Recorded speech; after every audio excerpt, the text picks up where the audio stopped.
Ini adalah part ke-42 membaca buku Unlimited Power, Kuasa Tak Terbatas, halaman ke-288.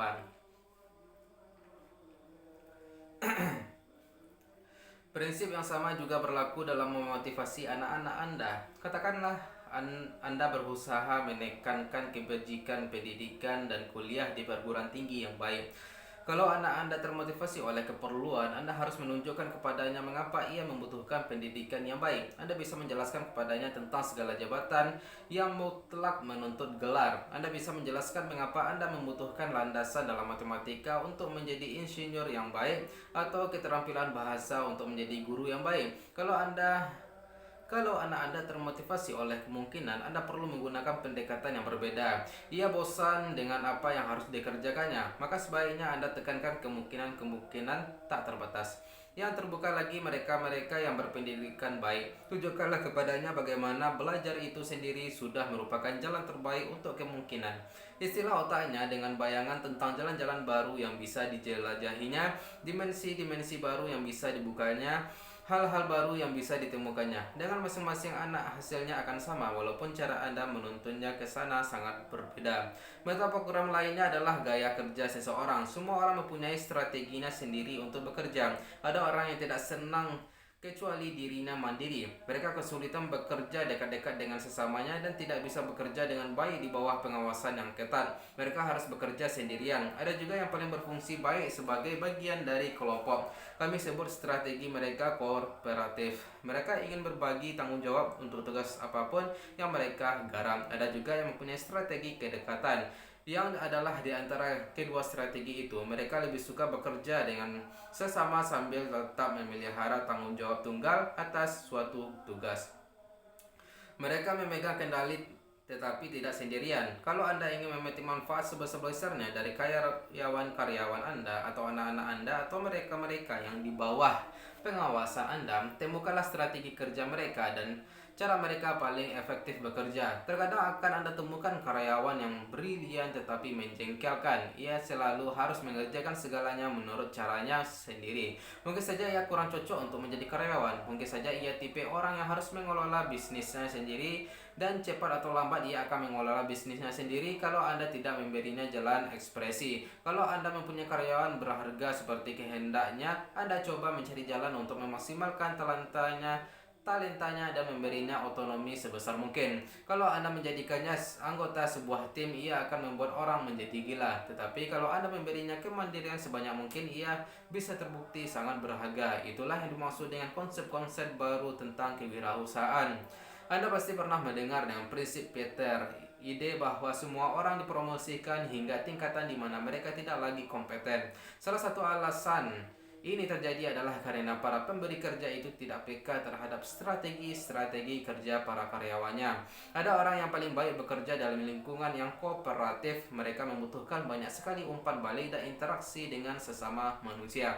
Akankah Anda mengembalikan hasil Akankah Anda mengimbali hasil kerja mereka yang baik dengan menempatkan mereka sebagai kepala usaha baru yang otonom? Jangan.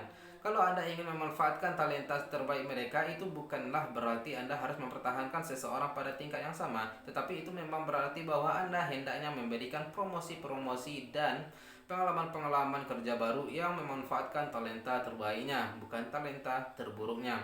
Demikian pula lah halnya banyak orang yang mempunyai strategi kedengaran ingin menjadi anggota tim tetapi perlu mengerjakan tugasnya sendirian. Dalam struktur apapun ada jabatan-jabatan yang membentuk ketiga strategi ini. Kuncinya adalah mempunyai kepekaan untuk mengetahui bagaimana orang paling baik bekerja dan menemukan tugas yang cocok bagi mereka.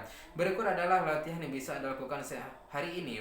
Setelah membaca bab ini, latihlah memancing meta program sesama. Tanyakanlah kepada mereka apakah yang Anda inginkan dalam suatu hubungan atau rumah atau mobil atau karir. Bagaimana Anda tahu kalau Anda sudah sukses dalam sesuatu? Apakah hubungan antara Anda yang sedang Anda kerjakan bulan ini dengan apa yang Anda kerjakan bulan lalu? Seberapa seringkah seseorang harus mendemonstrasikan sesuatu kepada Anda sebelum Anda yakin bahwa itu benar? Ceritakanlah tentang pengalaman kerja kesukaan Anda dan mengapa itu penting bagi Anda. Apakah orang itu memperhatikan Anda sementara Anda menanyakannya? Apakah ia tertarik kepada respons Anda atau apakah ia melamun? Itu hanyalah beberapa pertanyaan yang bisa Anda ajukan untuk secara sukses memancing metaprogram yang telah kita bahas. Kalau Anda tidak mendapatkan informasi yang Anda butuhkan, ulangilah pertanyaan Anda dengan cara lain hingga Anda mendapatkannya. Renungkanlah, boleh dikata, segala masalah komunikasi yang Anda alami, dan mungkin akan Anda temukan bahwa memahami metaprogram seseorang itu akan membantu Anda menyelesaikan komunikasi Anda sehingga masalahnya hilang. Renungkanlah frustasi dalam kehidupan Anda, seseorang yang Anda kasihi yang merasa tidak dikasihi, seseorang untuk siapa Anda bekerja yang keliru memotivasi Anda, atau seseorang yang Anda coba bantu yang tidak tanggap. Yang perlu Anda lakukan adalah mengidentifikasikan metaprogram yang beroperasi, mengidentifikasikan apa yang Anda lakukan, dan mengidentifikasikan apa yang dilakukan orang tersebut. Umpamanya, katakanlah Anda membutuhkan verifikasi hanya satu kali bahwa Anda mempunyai hubungan kasih, sementara pasangan Anda terus membutuhkannya. Atau Anda membuat usulan yang menunjukkan bagaimana segalanya itu mirip, sementara pengawas Anda hanya ingin mendengar perbedaannya. Atau Anda mencoba memperingatkan seseorang tentang sesuatu yang perlu dihindarinya, sementara ia hanya mau mendengarkan tentang sesuatu yang ingin dikejarnya. Ketika Anda berbicara dengan kunci yang keliru, pesan yang ditangkap juga keliru. Inilah masalah yang dihadapi orang tua yang menghadapi anak-anaknya maupun para eksekutif yang menghadapi karyawan-karyawannya. Dulu banyak orang yang belum mengembangkan kepekaan untuk mengenali dan mengukur strategi-strategi dasar yang digunakan sesamanya. Ketika Anda gagal menyampaikan pesan Anda kepada seseorang, Anda tidak perlu mengubah isinya. Anda tinggal mengembangkan fleksibilitas untuk dapat mengubah bentuknya sehingga cocok dengan metaprogram orang dengan siapa Anda berusaha berkomunikasi. Seringkali Anda berkomunikasi dengan efektif ketika Anda gunakan beberapa metaprogram bersama-sama. Saya dengan mitra-mitra saya pernah mengalami ketidaksepahaman bisnis dengan seseorang yang bekerja bagi kami. Kami pun berkumpul dan saya mulai pertemuan itu dengan mencoba menetapkan kerangka yang positif dengan mengatakan bahwa saya ingin menciptakan hasil akhir yang akan memuaskan bagi kedua belah pihak. Ia langsung menjawab, "Saya tidak tertarik pada semuanya itu. Ini uang saya dan akan saya pertahankan. Pokoknya pengacara Anda jangan lagi menelpon dan merongrong saya." Jadi ia mulai menjauhi kata saya. Kami mau ini berhasil karena kami semua berkomitmen untuk menolong sesama dan diri kami sendiri mengalami kualitas hidup yang lebih baik, dan dengan bekerja sama kita bisa melakukan itu, katanya. Tidak semua orang berkomitmen untuk menolong orang lain. Saya tidak peduli kepada Anda, yang penting saya senang sepulang saya dari sini. Sementara pertemuan itu berlangsung tanpa banyak kemajuan, jelaslah bahwa ia cenderung menjauhi, bahwa ia cenderung menyortir demi diri sendiri, bahwa ia cenderung tidak mencocokkan, bahwa ia cenderung mempunyai kerangka acuan internal, dan bahwa ia cenderung tidak percaya kepada segalanya kecuali ia melihatnya, mendengarnya, dan terus-menerus diyakinkan. Metaprogram ini jelas tidak menjadi cetak biru yang efektif untuk komunikasi yang sempurna, terutama karena kecenderungan saya sendiri adalah kebalikan dari sebagian besarnya.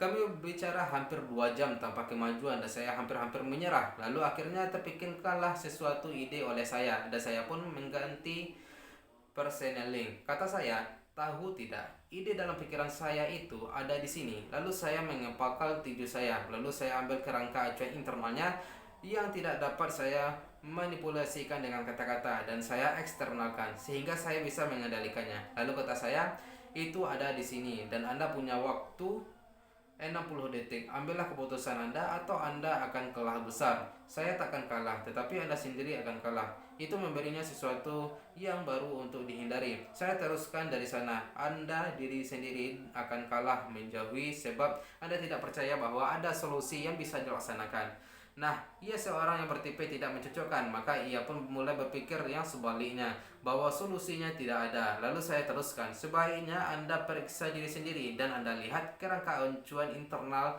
apakah Anda betul-betul bersedia membayar harga yang harus Anda bayar hari demi hari akibat keputusan Anda hari ini. Sebab saya akan terus memberitahu orang-orang strategi keyakinannya tentang bagaimana Anda telah berperilaku di sini dan apa yang telah Anda perbuat. Anda punya waktu 1 menit untuk memutuskannya. Anda bisa memutuskan sekarang bahwa Anda ingin memecahkan soal ini atau Anda akan kehilangan segalanya Anda pribadi selamanya. Lihatlah apakah saya berbicara sesuai itu tidak. 20 detik kemudian ia sadar mengatakan, beginilah, sadari dulu saya mau bekerja dengan Anda sekalian. Saya tahu kita bisa memecahkan segalanya, bukan dengan geram, melainkan dengan penuh semangat, seolah-olah kami betul-betul sahabatnya, katanya. Saya hanya ingin tahu bahwa kita bisa bicara. Mengapa demikian positif setelah 2 jam? Sebab saya telah menggunakan metaprogram bukan modal dunia saya sendiri untuk memotivasinya. Dulu apa yang saya ucapkan itu sudah akan membuat saya terhina. Dulunya saya cepat frustasi ketika orang berperilaku dengan cara-cara yang kebalikan dari saya, hingga saya belajar bahwa masing-masing orang mempunyai metaprogram dan pola yang berbeda. Prinsip penyetiran metaprogram yang telah kita bahas sejauh ini sungguh penting dan besar kuasanya, tetapi yang penting diingat adalah bahwa banyaknya metaprogram yang Anda sadari itu terbatas hanya oleh kepekaan Anda, kesadaran Anda, dan imajinasi Anda. Salah satu kunci sukses dalam apapun adalah kemampuan membuat perbedaan-perbedaan baru. Metaprogram memberi Anda peralatan untuk membuat pembedaan-pembedaan baru dalam memutuskan bagaimana caranya menghadapi sesama. Anda tidaklah terbatas kepada metaprogram yang dibahas di sini. Jadilah pelajar kemungkinan. Teruslah mengukur orang-orang di sekeliling Anda. Perhatikanlah pola-pola spesifik mereka untuk mempersepsikan dunia dan mulailah menganalisa apakah yang lain juga mempunyai pola yang serupa. Lewat pendekatan ini Anda bisa mengembangkan seperangkat perbedaan yang sama sekali baru tentang sesama yang dapat memberdayakan Anda untuk mengetahui bagaimana caranya berkomunikasi dengan efektif dengan segala tipe orang. Umpamanya ada orang yang menyortir terutama dengan perasaan, sementara yang lain menyortir terutama dengan pikiran logis. Akankah Anda berusaha membujuk mereka dengan cara yang sama? Tentu tidak. Ada orang yang mengambil keputusan berdasar hanya fakta-fakta dan angka-angka yang spesifik. Pertama, mereka harus tahu apakah bagian-bagiannya akan efektif. Mereka akan memikirkan gambaran yang lebih luasnya belakangan. Ada juga yang lebih dulu yakin karena keseluruhan konsep atau idenya. Mereka bereaksi terhadap bagian-bagian global. Mereka ingin melihat gambaran besarnya dulu. Kalau mereka suka, baru mereka renungkan detail-detailnya. Ada orang yang bersemangat karena permulaannya. Mereka paling bersemangat ketika mereka mendapatkan sebuah ide baru lapas landas, lalu mereka segera cenderung kehilangan minat dan pindah ke hal yang lain. Ada juga yang terpaku kepada penyelesaian apapun yang mereka kerjakan harus mereka tuntaskan, entah itu membaca buku atau mengerjakan sesuatu tugas di tempat kerja. Ada orang yang menyortir menurut makanan. Betul, menurut makanan. Hampir apapun yang mereka perbuat atau pertimbangan itu dievaluasikan menurut makanan. Tanyakanlah bagaimana jalan menuju ke suatu tempat. Mereka akan mengatakan, ikuti saja jalan ini hingga Anda sampai ke Burger King, lalu belok kiri, lalu teruskan hingga Anda sampai ke MC Donald's, lalu belok ke kanan, lalu belok ke kiri di Kentucky Fried Chicken hingga Anda sampai ke gedung coklat.